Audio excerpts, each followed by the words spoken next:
Hello everyone, আপনারা সকলে কেমন আছেন? আশা করছি অনেক অনেক ভালো আছেন। তো আজকের এই স্পেশাল ভিডিওতে আমি আপনাদের সাথে রিয়েল এবং সত্য একটি আপডেট তুলে ধরবো। সেটি হচ্ছে যে অলরেডি আমাদের কিন্তু বিভিন্ন রকমের গ্রুপিং এবং বিভিন্ন রকমের লিডারদের অলরেডি মিটিং শুরু হয়ে গিয়েছে। আমি জানি না অনপেসিভের ফাউন্ডাররা এই মুহূর্তে কতটুকু এক্সাইটমেন্ট আছেন, কেননা স্যার দীর্ঘদিন লাইভে না আসার কারণে কিন্তু আমরা অলরেডি একটি মনোবল ভেঙে ফেলেছিলাম এবং হারিয়ে ফেলেছি। তো এই মুহূর্তে আমি আপনাদেরকে বলবো যে আপনারা একদম 100% রিল্যাক্স এবং এক্সাইটিং থাকেন, কেননা অনপেসিভ নতুন করে আবার নতুন রূপ নিয়ে আমাদের মাঝে ফিরে আসছে এবং আমাদের ওএসের প্রত্যেকটি চ্যাপ্টার আস্তে আস্তে সব কিছু সুন্দরভাবে সাজানো হচ্ছে এবং স্মুথ করা হচ্ছে। তো এই ভিডিওটি তৈরি করার মূল কারণ হচ্ছে যে আপনাদের অনেকের মন ভেঙে গিয়েছে, আপনাদের অনেক ধৈর্য হারা হয়ে গেছে, আবার অনেকে অনেক জায়গায় অনপেসিভকে নিয়ে পোস্টার তৈরি করে সেটাকে ফেক নিউজ তৈরি করে বানাচ্ছে। তো আমি আপনাদেরকে বলবো যে এগুলোতে একদম কানে দিবেন না, আপনারা হাসি খুশি থাকুন। আবার অনেকে যারা নেগেটিভ রয়েছে তারা অনেকে বলছে যে এই মুহূর্তে নাকি আমরা বিভিন্ন রকমের আপডেট দিয়ে যাচ্ছি বা অনপেসিভ আপডেট কোম্পানি, বাট কাজের কোনো বিষয় না। তো বিভিন্ন ধরনের প্রতারকদের শিকার হয়ে বিভিন্ন রকমের সমস্যার সম্মুখীন হয়ে কিন্তু আমাদের অনেকগুলো পথ পিছিয়ে গিয়েছে। তো সেই জায়গা থেকে অলরেডি নতুন করে মোটামুটি সব কিছু একটু গুছগাছ করা হয়েছে।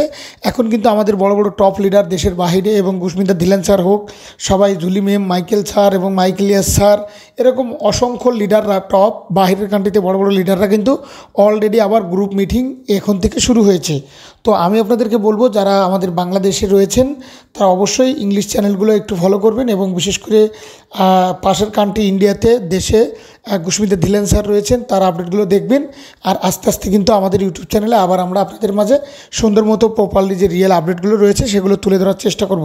তো আমি আপনাদের আরেকটি বিষয় বলবো যে আপনারা এই মুহূর্তে কেউ আউট কোনো চিন্তাভাবনা না করে অনপেসিভের প্রতি রেসপন্সিবিলিটি রেখে দৈনন্দিন কাজগুলো খুব ডিপলি করেন, কেননা অনপেসিভ আবার মাথা চাড়া দিয়ে উঠছে এবং ঝড়ের গতিতে আবার আমাদের মাঝে চলে আসবে। কেননা স্যার লুকিয়ে রয়েছে, এরকম চিন্তাভাবনা কেউ করবেন না। কারণ স্যার হয়তো বা আমাদের জন্য ভালো কিছু দেওয়ার জন্য হাইট রেখে সব কিছু করছেন, তা না হলে স্যারের সাথে কিন্তু আমাদের বড় বড় লিডারদের সাথে অবশ্যই যোগাযোগ রয়েছে। হয়তো বা স্যার লিডারদেরকে বলেছে যে আপনারা এই মুহূর্তে কোনো মিটিং বা কোনো কিছু করার দরকার নেই। তবে ক্রিস জনসন স্যার কিন্তু তার ফেসবুক পেজে একটি পোস্ট দিয়েছে যে আমরা নতুন রূপে অনপেসিভকে নিয়ে আবার আপনাদের মাঝে খুব দ্রুত চলে আসব। তো সেই পোস্টগুলো কিন্তু এই মুহূর্তে আমি আপনাদেরকে ফেসবুকের ক্রিস জনসন স্যারের ফেসবুকের যে ইন্টারফেসটি রয়েছে সেখানে গেলে আপনারা টাইম লাইনে দেখতে পারবেন।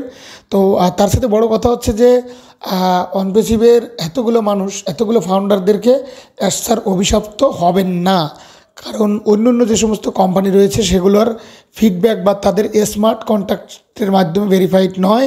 আমাদের অনপেসিভ কিন্তু 100% একটা রিয়েল এবং অথেন্টিক কোম্পানি। কেননা সেটা যদি নাই হতো তাহলে এতদিন কিন্তু স্যার পরিশ্রম করতো না। আমরা যখন সাবস্ক্রিপশন ফি দিয়েছিলাম তখন একটা সমস্যা হতে পারতো, বা আমরা যখন পেমেন্ট করেছিলাম তখন কিন্তু একটা প্রবলেম হতে পারতো। তো এটা যদি ওরকম কিছু হওয়ার সম্ভাবনা যাদের মনে এরকম চিন্তা রয়েছে তারা একদম কেয়ারফুল, একদম রিল্যাক্স থাকুন। কেননা এখানে আমাদের যা কিছু হচ্ছে আমাদের হিউম্যানিটির জন্য এবং ইন্টারন্যাশনালভাবে অনপেসিভকে একটা ব্যানার তৈরি করার জন্য এবং মান উন্নয়নের জন্য কিন্তু আমাদের একটা কিছু করার সম্ভাবনা চলছে। তো আমি এই মুহূর্তে একটা কথা বলবো যে অনেকে হয়তো বা লেট হয়ে যাওয়ার কারণে বা আমাদের স্যার অ্যাভেলেবেল লাইভে না আসার কারণে এবং লিডারদের মিটিংগুলো সব অফ হয়ে যাওয়ার কারণে আমাদের মন মানসিকতা কিন্তু অনেকটা ডাউন হয়ে গিয়েছে। তো আমি আপনাদেরকে একটা কথা বলবো যে আপনারা এতদিন ধৈর্য ধরেছেন, আর কিছুদিন ধৈর্য ধরুন।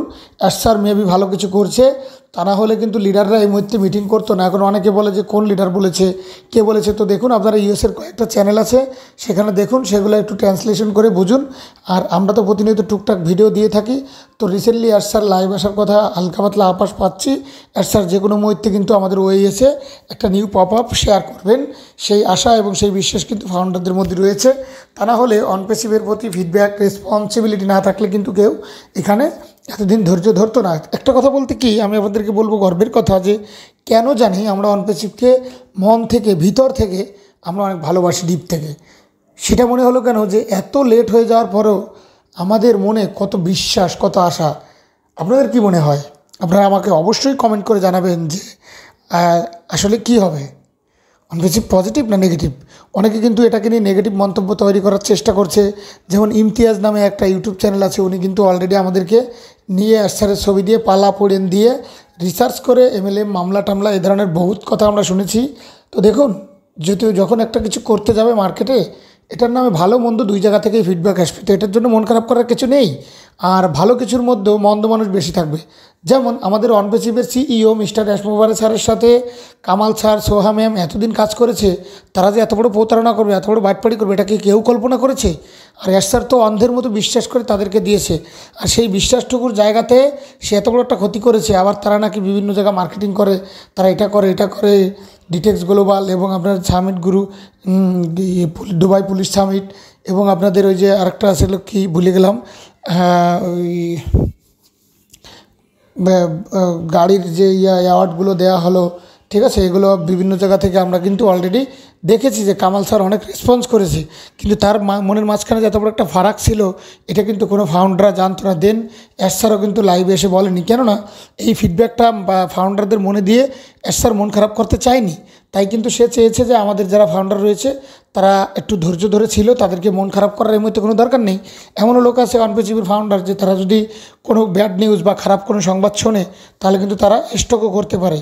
ঠিক আছে, ওই 100% ফিরে পাওয়ার যে একটা সফলতা, সেটার জন্য কিন্তু আমাদের যশোরে একটা মুরব্বী লোক, সে কিন্তু তার ঘাড়ের রক ছিঁড়ে গিয়েছিল খুশি এবং এক্সাইটেডে, আনন্দ উল্লাস হয়ে। তো দেখুন, এরকম অনেক হাজার হাজার ফাউন্ডার রয়েছে, তারা কিন্তু মন তাদের অনেকটা ভেঙে গিয়েছিল, এবং ফিরে আসার কারণে তারা এতটা এক্সাইটেড হয়েছে। ফিরে আসছে তার মানে ভালো কিছু হবে, আর যদি না আসার হতো তাহলে ওই এজটাও ফিরে আসতো না। তো এই জায়গা থেকে আপনাদের এতটুকু কিন্তু বিলিভ রাখতে হবে যে আমাদের ওই এজটা এসেছে। অনেকে বলছে যে ভাই ওই এজ দিয়ে আর বিলিংয়ের ড্রেস দিয়ে আমাদেরকে মাসকে মাস ঘোরাচ্ছে। তো দেখুন, ওই এজটা তো আমাদের মাঝে ফিরিয়ে দিয়েছে, আমাদেরকে বুঝ দেওয়ার জন্য যদি দেয় সেটা তো ভালো। যদি মোটেও না আসতো তাহলে কি কমেন্ট করতেন? এটা হলো তাদের কাছে আমার প্রশ্ন। দেখুন, আপনারা কমেন্ট করেন, বাজে কমেন্ট করেন, যা করেন, মানে আমরা কখনো সত্যি কথা বলতে কিছু মনে করি না, আর আমরা আপনাদেরকে ছোটো করার জন্য বলি না। তবে আমি বলবো, যারা ভালো মন্তব্য করবে, ভালো আচরণ করবে, তারা ভালো মানুষের সাথে চলবে, দেন তারা ভালো চিন্তা ভাবনা নিয়ে আগাবে, তাদেরকে আল্লাহ পাকও ভালো মানুষের সাথে পরিচয় করাবে। তো সেক্ষেত্রে আমি আপনাদেরকে কোনো সময় ক্রিটিসাইজ করা বা ছোটো করা বা অসম্মান করা কথা কোনোদিনও বলবো না। যদি ভুল ত্রুটি হয় আপনারা ক্ষমা সুন্দর দৃষ্টিতে দেখবেন। আর যারা বাজে মন্তব্য করবেন তাদের বলবো যে এই অভ্যাসটা চেঞ্জ করলে আপনারা বাকি জীবনটা আরও একটু ভালো মন মানসিকতা নিয়ে চলতে পারবেন। আল্লাহ পাক মানুষকে সৃষ্টি করেছে সব ধরনের, এক একটা মানুষকে এক এক ধরনের থিংস দিয়ে, মেধা দিয়ে, বুদ্ধি দিয়ে তৈরি করেছেন। তো যার যার জায়গা থেকে সে সেরকম করবে। তো একটা কথা দিন শেষে বলি যে অনপেসিভ যদি সেরকম কিছুই হতো, আমাদের মাঝে প্রপারলি ওই এজটা নিয়ে আসতো না। এইটুক থিংস আপনাদের রাখতে হবে যে এত বড় একটা ক্ষতি হওয়ার পরেও এস স্যার স্ট্যান্ড বাই ফিডব্যাক দেওয়ার চেষ্টা করছে।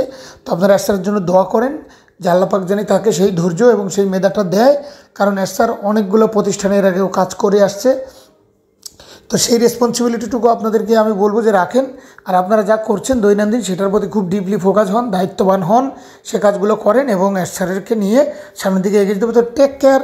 আশা করি আমার কথাগুলো অনেক ভালো লেগেছে। আল্লাহ হাফেজ।